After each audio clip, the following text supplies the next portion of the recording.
Hello শিক্ষার্থী বন্ধুরা, কেমন আছো? আজকে তোমাদের জন্য নতুন একটি ভিডিও নিয়ে আসলাম। এখন সময় হলো গিয়ে এসএসসি এবং এইচএসসি পরীক্ষার সময় খুবই নিকটে।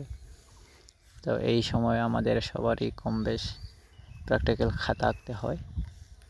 তো এই জন্য আমি আজকে তোমাদের জন্য প্র্যাকটিক্যাল খাতার কিছু ছবি আঁকা নিয়ে আসলাম।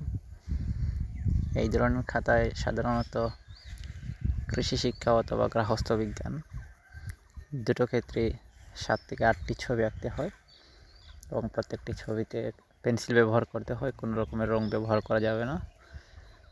তো আমি আজকে এই সম্পর্কে তোমাদেরকে কিছু ধারণা দেব এবং কীভাবে আঁকতে হয় কিছু টিপস দেব। আশা করি তোমরা এতে উপকৃত হবে এবং আমার চ্যানেলে যদি তোমরা